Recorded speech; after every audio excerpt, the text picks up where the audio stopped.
66편 1절부터 20절까지입니다. 온 땅이여 하나님께 즐거운 소리를 낼지어다. 그의 이름의 영광을 찬양하고 영화롭게 찬송할지어다. 하나님께 아뢰기를 주의 일이 어찌 그리 어미하신지요. 주의 권능으로 말미암아 주의 원수가 주께 복종할 것이며 온 땅이 주께 경배하고 주를 노래하며 주의 이름을 노래하리라 할지어다. 와서 하나님께서 행하신 것을 보라. 사람의 아들들에게 행하심이 어미하시도다. 하나님이 바다를 변하여 육지가 되게 하셨으며 우리가 걸어서 강을 건너고 우리가 거기서 주고 말미암아 기뻐하였도다. 그가 그의 능력으로 영원히 다스리시며 그의 눈으로 나라를 살피시나니 거역하는 자들은 교만하지 말지어다. 만민들아 우리 하나님을 송축하며 그의 찬양 소리를 들리게 할지어다. 그는 우리 영혼을 살려두시고 우리의 실족함을 허락하지 아니하시는 주시로다. 하나님이여 주께서 우리를 시험하시되 우리를 단련하시기를 은을 단련함같이 하셨으며 우리를 끌어 그물에 걸리게 하시며 어려운 짐을 우리 허리에 메어 두셨으며 사람들이 우리 머리를 타고 가게 하셨나이다. 우리가 불과 물을 통과하였더니 주께서 우리를 끌어내사 풍부한 곳에 들이셨나이다. 내가 번제물을 가지고 주의 집에 들어가서 나의 서원을 주께 갚으리니 이는 내 입술이 낸 것이요 환난 때에 내 입이 말한 것이니이다. 내가 순양의 향기와 함께 살찐 것으로 주께 번제를 드리며 수소와 염소를 드리리이다. 하나님을 두려워하는 너희가 다 와서 들으라. 하나님이 나의 영혼을 위하여 행하신 일을 내가 선포하리로다. 내가 나의 입으로 그에게 부르짖으며 나의 혀로 높이 찬송하였도다. 내가 나의 마음에 죄악을 품었더라면 주께서 듣지 아니하시리라. 그러나 하나님이 실로 들으셨으며 내 기도 소리에 귀를 기울이셨도다. 하나님을 찬송하리로다. 그가 내 기도를 물리치지 아니하시고 그의 인자하심을 내게서 거두지도 아니하셨도다. 아멘. 아멘. 오늘 성경 말씀 시편 66편 1절부터 20절 말씀입니다. 오늘 말씀은 시편의 저자 누가 썼는지 그리고 언제 썼는지 알 수는 없는 시이지만 시를 오늘 말씀을 쭉 보다 보면 찬양하는 성격이 강하게 드러나고 있습니다. 오늘 말씀을 보면서 이 시를 누가 썼는가 알 수는 없지만 그래도 볼 수 있는 것은 다윗이나 아사, 여호사밧, 히스기야 등의 인물을 떠올릴 수 있지만 8절부터 12절 말씀을 보게 되면 이사야 43장의 기록과 유사하고 특히 12절의 말씀은 이사야 43장 2절의 약속에 대한 성취와 같다라는 점에서 볼 때 이사야 선지자가 활약했던 시대의 왕 히스기야가 오늘 66편 말씀의 저자 66편을 지었을 것이다 라고 생각해 볼 수가 있습니다. 그러면 오늘 이 시는 유다가 아수르의 침공으로부터 구원받은 것을 역사적 배경으로 할 수 있고 또 그때 지어진 시다라고 생각할 수가 있게 됩니다. 이런 오늘 말씀 하나님에 대한 열정적인 그런 찬양 그리고 그 찬양해야 되는 이유 하나님께 감사의 소원과 찬양으로 이루어진 그런 전형적인 그런 찬양하는 시 하나님을 찬양하는 시를 의 특징을 잘 나타내주고 있습니다. 그 내용에 있어서 이스라엘이라는 국가가 탄생하게 되었던 결정적인 사건인 출애굽 사건, 홍해를 건너는 사건, 그리고 요단강을 건너는 사건을 직접적인 배경으로 하기도 했고 또 구약 이스라엘이 체험했던 하나님의 실중적인 구원 역사를 찬양하면서 세상 모든 사람들을 향하여 하나님의 구원 역사를 선포하는 양식으로 이어지고 있습니다. 이런 오늘 말씀 내용을 보면서 세 부분으로 크게 나누어 볼 수가 있는데, 먼저 1절부터 4절은 하나님을 향해 본격적인 찬양을 드리기에 앞서서 시인이 온 땅을 대상으로 큰 권능으로 원수들을 복종하게 하실 하나님을 찬양한다라는 내용입니다.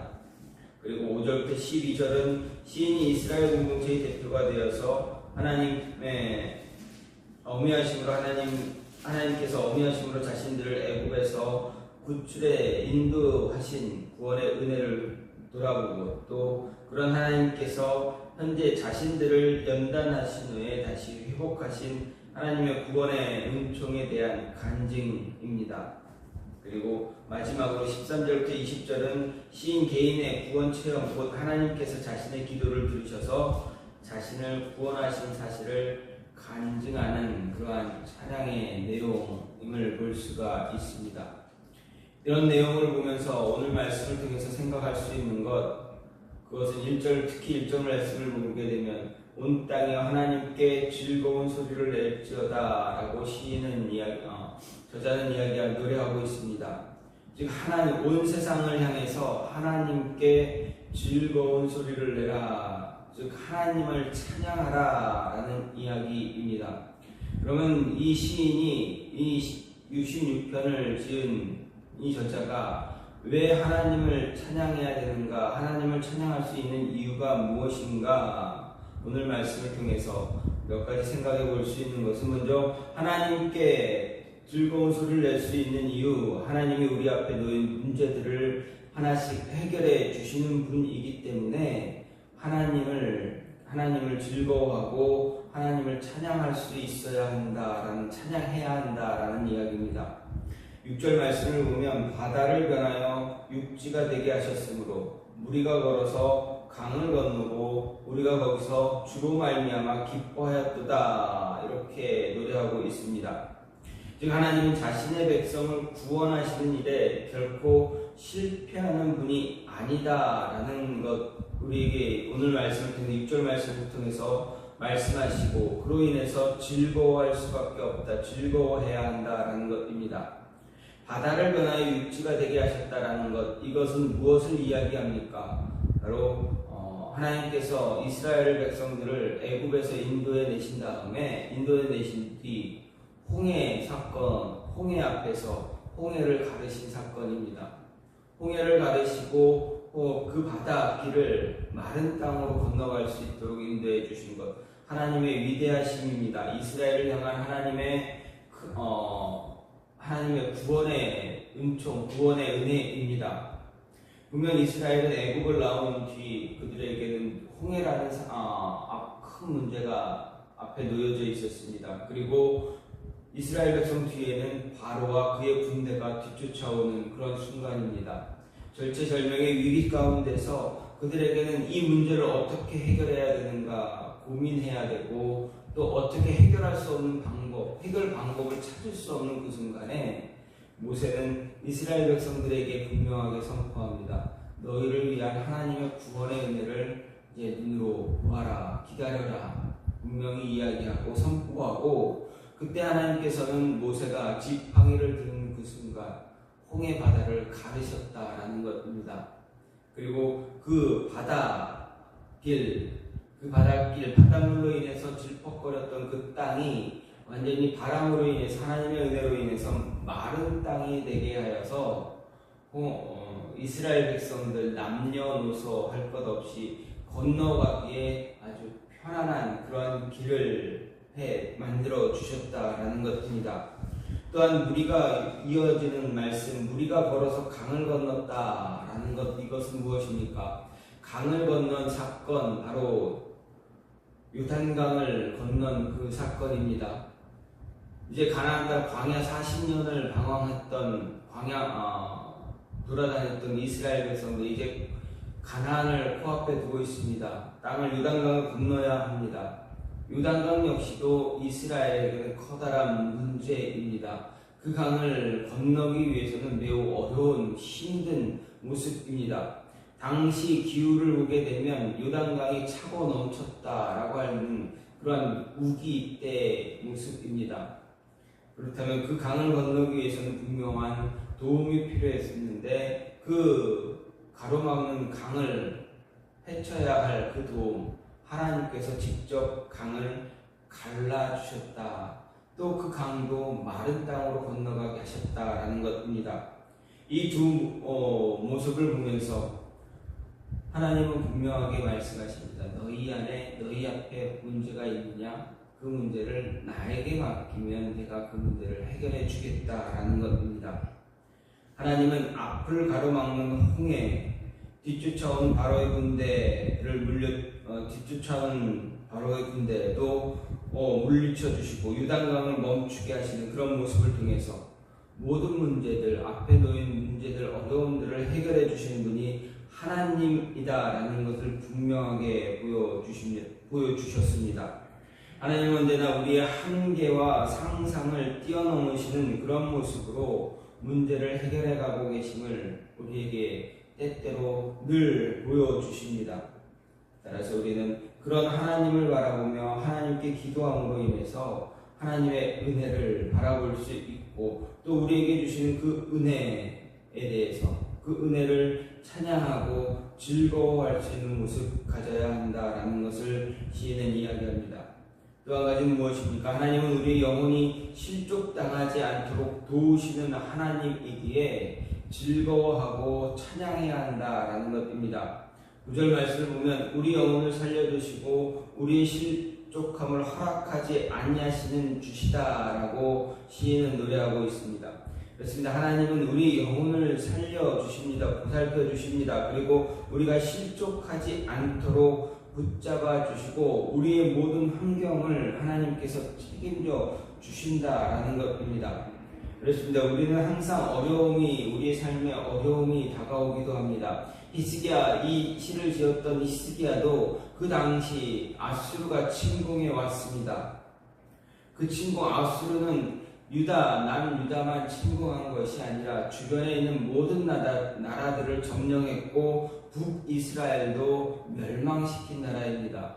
남유다도 모든 성읍들을 다 점령하고 이제 남은 것은 예루살렘 성밖에 없었습니다.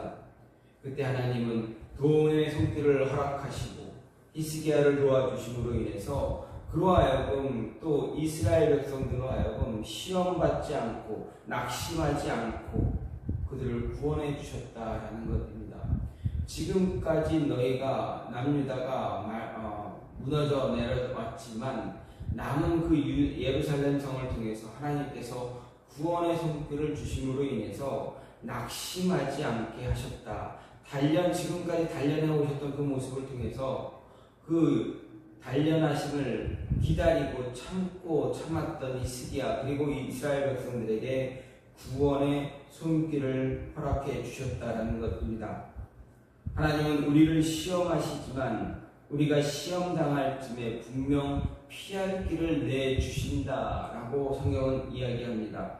그렇습니다. 우리가 시험당할 쯤에 통과할 수 있는 그 시험을 이겨낼 수 있는 길을 하나님은 열어주시고 도움의 손길을 허락해 주심으로 인해서 항상 우리를 하나님의 은혜 가운데 인도해 주신다라는 것입니다.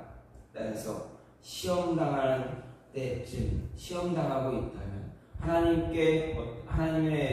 하나님으로부터 어떤 테스트를 받고 있는 그런 모습이 있다면 내 안의 삶에 하나님을 바라보고 있지만 힘들고 어려운 그런 마음에 무거운 짐들이 있다면 분명 하나님께서는 그 모든 짐들, 모든 시험들, 테스트를 피할 수 있는 또 다른 하나님의 귀한 은혜의 길이 우리에게 펼쳐질 것이다. 우리에게 놓여질 것이다. 그 길을 바라볼 수 있는 모습이 있어야 한다라는 것입니다. 하나님의 은혜는 그런 모습으로 우리에게 다가옵니다. 또 한 가지는 무엇입니까? 하나님은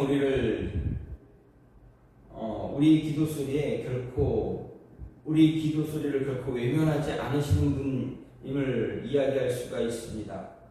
19절 말씀을 보면 그러나 하나님이 실로 들으셨으며 내 기도 소리에 귀를 기울이셨도다 이렇게 시인이 고백하고 있습니다. 즉 시인은 이 노래를 지은 히스기야 왕은 그 당시 아수르의 침공 당시 하나님께 기도했습니다. 아니 그 이전에도 자신의 목숨이 위태할 때 하나님의 말씀이 이사야 선지자를 통해서 자신에게 이제 죽을 날이 얼마 남지 않았다라는 그 이야기를 들었을 때 히스기야는 어떻게 했습니까? 벽을 보고 통곡하며 하나님께 기도했다라는 것입니다. 하나님 앞에서 자신의 신앙, 자신의 믿음뿐만 아니라 이스라엘의 신앙, 이스라엘의 믿음을 회복시키기 위해서 절치부심했던 히스기야. 그 모든 종교개혁을 다 이룬 뒤에 이스라엘 백성들로 하여금 하나님 앞에 돌아오게 했고, 또 그들로 하여금 유월절을 지키게 했던, 그동안 유월절을 지키지 못했던 이스라엘 백성들에게 유월절을 지킬 수 있도록 다시 시작했던 그 왕이 바로 히스기야입니다. 요단강을 건넜을 때 유월절을 지켰던 그 모습, 그 이후에 처음으로 히스기야 왕에 의해서 유월절이 다시 지켜지게 됐습니다. 이스라엘의 그 위대한 지도자 다윗, 신앙의 인물 다윗, 하나님이 그렇게 기뻐하시고 좋아하셨던 다윗조차도 하나님 앞에서 백성들에게 유월절을 지키라 하지 못했지만, 그 유월절을 지키지 못했었지만 히스기야는 하나님 앞에서 철저하게 유월절을 지킬 수 있도록 다시금 유월절 행사를, 그 절기를 시작했다라는 것입니다. 그런 그가 하나님 앞에 자신의 목숨을 위해서, 그리고 하나님의 나라, 하나님의 백성 이스라엘을 향해서, 유다를 위해서 하나님께 기도합니다. 그때 하나님께서는 어떻게 말씀하십니까? 그 기도를 들으셨다. 내가 하나님께 간절히 구한 그 기도 하나님이 들으셨다. 내 기도 소리에 귀를 기울여 주셨다. 라고 고백합니다. 그럼 이 히스기야의 이 고백은 바로 우리에게 힘을 주고 우리에게 하나님의 은혜가 있음을 이야기해 주는 내용입니다. 즉 하나님은 우리의 기도도 지금 들어주시는 분이다라는 것입니다. 예수님은 분명히 말씀하셨습니다. 너희가 기도할 때 너희 기도를 분명히 들어주시는 분이다라고 이야기하십니다. 비유로서 너희가 하나님께 간절히 간구할 때 하나님이 그 기도 안 들어주시겠느냐 분명히 이야기했습니다. 비유로 말씀하실 때 친구가 한밤중에 친구가 왔는데 그 친구를 위해서 음식을 대접하기 위해서 자신의 이웃에게 갔을 때 강청하는 그 모습, 간구하는 그 모습에 먹을 것을 주지 않겠느냐. 하물며 너희를 구원하시는, 너희의 모든 것을 책임지시는 하나님, 그 하나님이 너희에게 구원의 은혜를, 너희의 기도를 들어주지 않겠느냐 말씀하셨습니다. 그랬습니다. 하나님은 우리의 기도, 우리가 간구하는 모든 기도 들으시고 그 기도에 응답해 주시는 분이 우리의 하나님이시다라는 것입니다. 하나님은 언제나 자신을 믿고 의지하는 자에게, 자신을 신뢰하는 자의 기도에 귀를 기울이신다라는 것 늘 기억하시고, 기도할 때 실족하지 않게 해달라 하나님께 간구할 수 있는 모습 가지시길 간절히 소망합니다. 우리가 기도할 때 하나님의 말씀이 더뎌지는 것처럼 느껴지면 어떻게 됩니까? 낙심하게 됩니다. 힘들고 어려움에 빠지게 됩니다. 시험 들기도 합니다. 그때를 위해서 하나님께서 분명하게 말씀하십니다. 시험 들지 않게, 실족하지 않게 더 힘써 기도하라. 바울도 이야기합니다. 항상 기도하라. 쉬지 말고 기도하라. 쉬지 않고 기도하는 자에게 하나님의 은혜가 임한다. 그러니 너희는 기도하고 그 기도를 들으시는 하나님 바라보며 즐거워하고 찬양해야 한다라고 이야기하고 있습니다. 오늘 시인은 오늘 말씀을 통해서 하나님을 즐거워하고 하나님을 찬양해야 할 이유에 대해서 몇 가지, 더 많은 이야기를 하지만 몇 가지를 간추어 보았을 때, 하나님을 찬양해야 할 이유, 하나님을 즐거워해야 할 이유는 우리의 기도를 늘 들어주시는 분이기 때문이고, 또 우리가 실족당하지 않도록 그 은혜를 허락해서 피할 길을 주시는 분이시고, 그리고 우리 앞에 놓인 문제들을 친히 해결해 주시는 분이기에 하나님을 기뻐하고 즐거워하고 찬양해야 한다 이야기합니다. 이 모습이 오늘 하루 우리 안에서, 저와 여러분 안에서, 그리고 이 한 주간 저와 여러분 안에서 이런 모습이 나타남으로 인해서 더 기뻐하고 더 즐겁게 하나님을 찬양할 수 있는 모습이 있기를 간절히 소망합니다. 이 시간 같이 기도하기를 원하는 것은, 하나님, 우리가 하나님을 더 즐겁게